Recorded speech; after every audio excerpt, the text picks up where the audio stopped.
In this video, we jump ship and head to Tauranga. We go camping in Tongariro National Park. We visit the film set of Lord of the Rings. We then find a gold mine, and we finally visit our friend's dream home. You and me, we're family. The bond that we share is as deep as the sea. No matter how rough things may come to be, you and me, we're family. Sing home. So we're making our way up Tongariro River. Because of the problems we had with the bow thruster, we missed the tide, and it meant that we had to anchor for 4 hours before we could navigate the shallow bits. So it's 5:30 now, and so we're just finishing off the last bit. We should be there in about half an hour. Riverside Marina is further upriver. You head past the bridge that opens every hour or so, and just past the bridge you find Riverside Marina on the right. It is just before you get to Whangarei Town Basin. You shoved me out before the nest was cold. I couldn't fly, but God, I tried. We chose Whangarei Marina as it is a safe marina to leave your boat, and it allowed us to go exploring. Right, everybody ready? Yeah.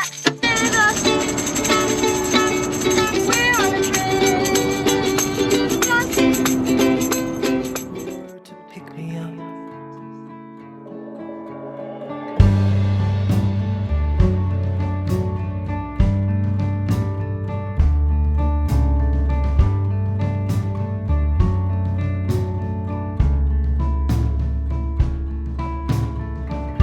I see the sky.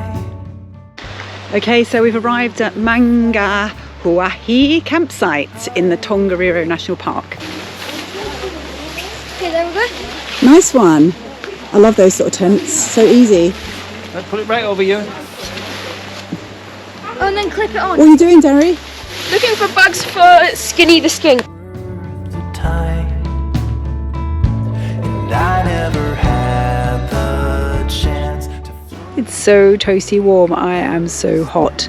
I've got like massive, like nice warm socks on, and a sleeping bag liner and a sleeping bag, and on this really thick sleeping inflatable mat, which Sarah lent us, which is really good, and that is making a big difference. And the kids are in another tent, sort of more like a play tent over there, so I'm like fingers crossed it doesn't rain in the night, because I don't think that tent is going to stay very dry. Okay, the sun has actually come out, so we're going to see if we can do a few short walks. First one is going to be Gollum's Pool. We've just been to Gollum's Cave or Cove, whatever you want to call it. And it was the place where the Gollum basically caught a fish in that scene. This is where it was filmed. So it was rainy today, and we decided what better to do than go see a river, because with all the rain it'll be like really fierce and things. We had torrential rain and the mist basically blocking all of the views. I forgot my coat as well, so basically I'm in a t-shirt. So we're darting up and down these walks in between the rainstorms. But we're not letting it dampen our spirits, are we, Derry? No. Derry's loving every minute of it, because we forgot his screens as well, accidentally. We've just been to the visitor centre, and the advice is none of the tracks are safe, basically, because of the weather. And because we're not equipped really for even a moderate walk in this weather, we're just going to do a quick 40-minute ridge walk, just so that we've been out there and done something with the day, not wasted it. We asked an expert and they said that it was okay to walk on any of them. It isn't that bad, is it? This is literally found all over the Pacific. I assume it's basically been arrived here through hurricanes into New Zealand. You can imagine bits of this beard lichen being caught up in a hurricane and being dumped here. There's a lot of life, including insect life, has been transported into New Zealand. We've done the 40-minute walk, came back, hasn't rained, so now we're dashing out on a 15-minute walk as the black clouds start to gather above us. And so basically we're going to snatch these small walks in between the rainstorms. And actually we've spotted a little tea kiosk as well, which is very motivational. So we're going to have a muffin and a cup of tea at the end of this walk. Muffin and a cup of tea. Hi. So we want, what cup do you want to use, Woody? Just one of those little ones, please. So we're running to the car before it starts raining again. And Mum and Dad are getting hot drinks. Hot chocolate for you, Anne. Just thought today will be the day where we go do this amazing hike, and obviously it rained today. Like, it hasn't rained for days, but it did today. It's just like downright raining down here, but on the mountains it's snowing and it's not even winter yet. Tim Tam seems to be a thing that we've eaten quite a lot over this summer to keep us going. Who wants a Tim Tam? Please. After our hot drink, the rain stopped and even the sun came out, which allowed us to go on our third hike of the day. So we finally got out for the walk, yay! Which was quite spectacular actually. The waterfall was nice. Pulling up the sutures. I'm ready for the future. I'm ready for the slings and arrows and the fortunes lost. And there's a voice that's buried deep inside my head. As it stumbled out, it said, hey, I got another chance. I was living like a zombie, head in a trance. Hey, and we're slow. It was soon time to leave this beautiful area and start heading east.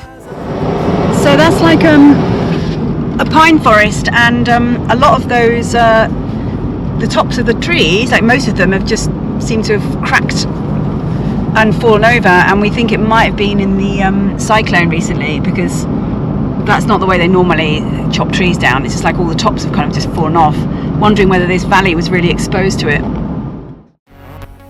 If you like following our story, please hit the super thanks and help towards the creation of these videos. And if you'd like to have more access, we would love it if you join our Patreon family, where you get ad-free videos, cockpit sessions, downloads, guides, and you can message us directly. So we're just passing Lake Taupo, which is the biggest freshwater lake in New Zealand. And it was actually the site of one of the biggest super volcano eruptions in the last few 100,000 years, I think. So 25,000 years ago it erupted, and it dwarfed any other volcano. Beneath that quiet looking surface is 60 cubic miles of magma waiting to show itself one day in the very near future, because it's still classed as an active volcano. This is everything. So it was a bit of a steep climb to the top of the hill, but we made it. It's a fantastic view. The rain's kept off today, which is a bonus. I was coasting by like I already died before. I think that's electric. Is it? So Darry's got into his flax making, and flax is it's like the plant that grows all over the Northland, and it's what the Maoris used to use to make mats and hair bands and all sorts of things. Basically, it was like the raw material, a bit like the Polynesians use coconut palms to make stuff. The Maoris used to use flax. Darry's making fish and baskets, and he's going to make a mat. Basically, it's his latest obsession. That's because we forgot the screens, actually. Well, we didn't forget them, we kind of accidentally on purpose forgot the screens, and so the boys are kind of engaging a lot more with their environment around them. Darren made this. It's black fish. Oh, you can see it better. He's baking a rope right now, as you can see. And now we're going to head down and head on to Rotarua. So we've arrived in Rotarua, famous for its hot bubbly mud. It's bubbly mud. Imagine, wait, would my Optimus melt in that? After a quick stop in Rotarua, it was time to head off to Tauranga and find our sailing buddies.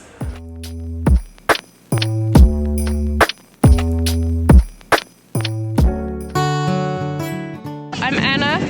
Welcome to Tauranga. We are at the location of Mount Maunganui, which literally translates to big mountain. It's not that big, but it is a mountain. It's so nice to come to a place and actually come and see friends who actually know the area and show us around, and just hang out with, you know, people that live in a place, because it's a different type of travel really, rather than just kind of on a tour or something else. It's really cool. We're having a nice time. Hi, I'm Nat, and this is my new home when I'm not on IHA travelling the world with these guys. So we're halfway up Mount Maunganui, otherwise known as Mauo. And what we're looking at out here is Matakana Island. So Matakana Island it shelters the Tauranga harbour. This is the southern entrance and through to the port. The Tauranga port is now the largest port in New Zealand. And then looking up towards, that's heading up towards the Coromandel coast. At the other end of Matakana Island is the northern entrance to the Tauranga harbour, which is the scary entrance at Waihi Beach. Typically a lot of surf here, but today, one of the rare times this season where it's flat calm and looking lovely. Yeah, the weather is amazing, because we realised that, you know, you don't get this every day in New Zealand. Well, not this year anyway. So we are appreciating the weather like every other New Zealander, because, you know, it's actually not raining. It's sunny, it's lovely.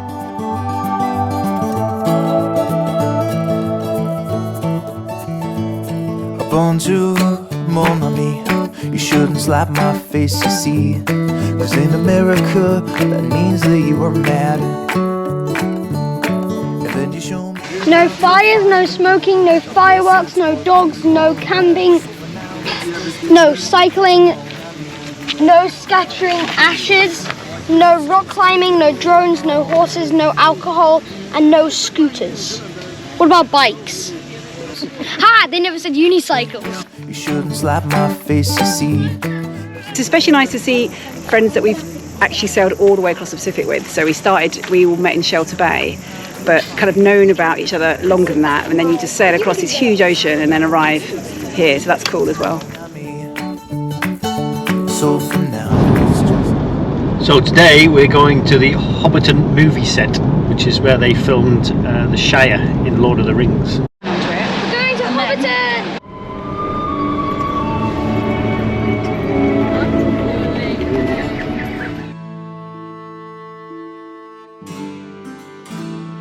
Yeah, I think it's great when you see like the movie and then you actually see the real place and realise that was the film set.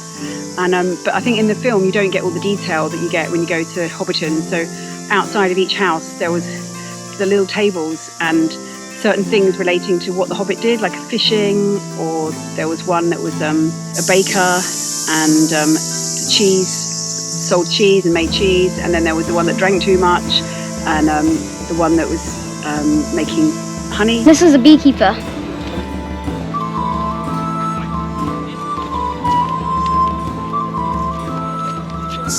So each Hobbit home, there was things that related to that job that they did, and I really like that bit. This is so cool. Oh, That looks quite nice. I think that one or that one. That one seems quiet. I think it was really good. I definitely enjoyed like seeing bits from the houses and remembering them from the movie. It's really funny. So this was how they used to do lathes before the days of power. Oh, sorry. So this would be a pedal, Excuse me, sorry. and this would be a willow branch, because willows are very bendy. Okay. So it acts as a spring. So you press it down, and the rope would spin it, and you'd get your tool there. As you press it down and then release it, so it would like spring up and down, and it would turn it one way and the other way like that. So. And then you get your tool there, and that would wear a groove in it. And that's how you make spindles.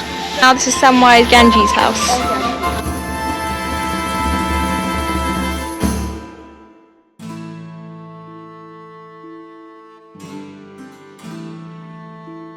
And the Green Dragon pub as well is all built as a pub, so it's a fully working function room, but built in the Hobbit style, which was really fantastic. I mean, it was worth it just for that, really. So this is the Green Dragon, the end of the tour, and it reminds me a lot of the pubs in the Lake District in the north of England, where I used to go drinking a long time ago. It's really good. It's very, very authentic. So yeah, we don't often do paid for tours. I mean, we're not on an extended holiday here. We are actually living this lifestyle, so we can't go on every paid tour. that we would want to, or that we'd like, hence the reason we're not going to the South Island, which is a major shame, but it's just the way that the budget has panned out. But this was one of our special treats to go and see something that we really wanted to see, and I'm glad we did. And obviously the surrounding countryside as well, we get a lot of hikes in and visiting a few friends along the way. $225 New Zealand dollars for a family of 5. So was it overpriced? Yes. Was it rushed? Yes. Was it worth it? Yes. Yeah, it was really good.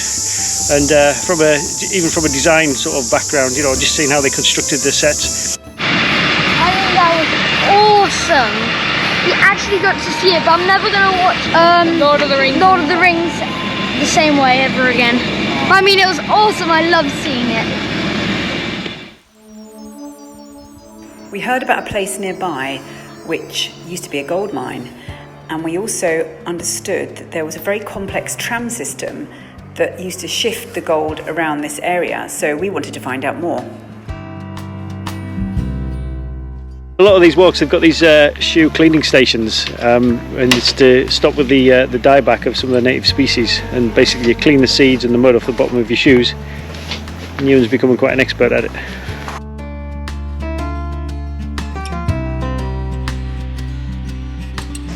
Zoom makes it focus.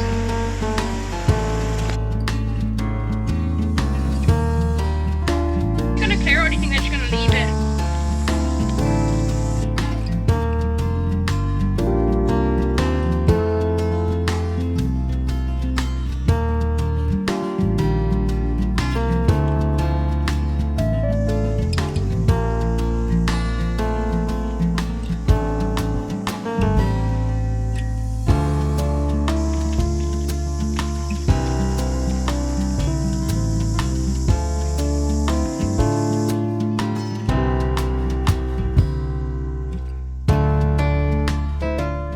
I don't know, they've gone and mined in there, in that tunnel, I guess, and brought out the rocks and then split the rocks and tried to find the bits of gold. Has it got like a knot? Wait, 1 second.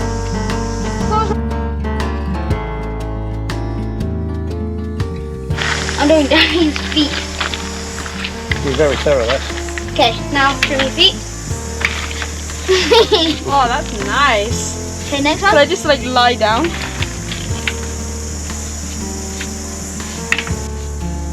You're up next. Okay, you're next.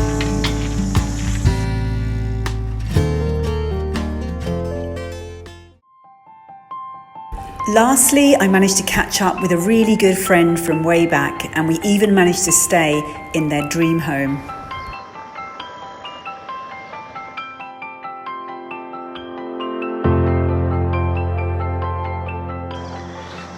So you've got the initial building over there with quite a large garage for all of these sort of the machine works and the tools, and they've got a vegetable patch just started over there, and an orchard kind of built in a terraced type setting, and then a pond here. So we've got the plot for 3 houses, which they plan to kind of do for their kids as well. So I think it's a wonderful idea, sort of buying a plot of land for your entire family and then living self-sufficiently on it. It's kind of like a dream to do that sort of thing. And obviously all self-contained, self-reliant, sustainable, perfect.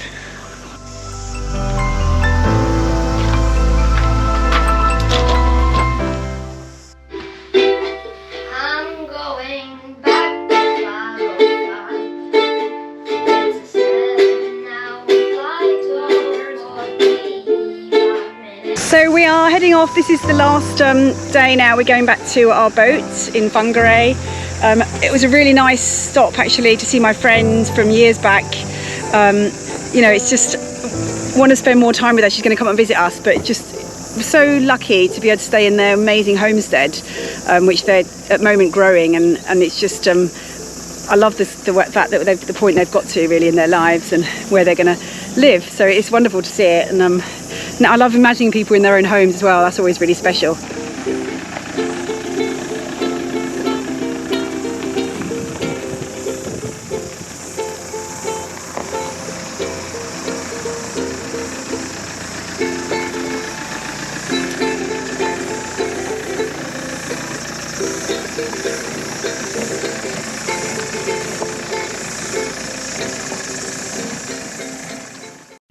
Thanks for coming on our road trip of the North Islands. In the next video, we are back to Mothership with more boat jobs and more surprises. Thank you for watching and enjoying these videos. So if you're the type of person that would like to thank us in return, then you can simply click on the Super Thanks button below, or otherwise you can support us on Patreon and get more than just 4 videos a month from as little as $3 a month. We look forward to seeing you there.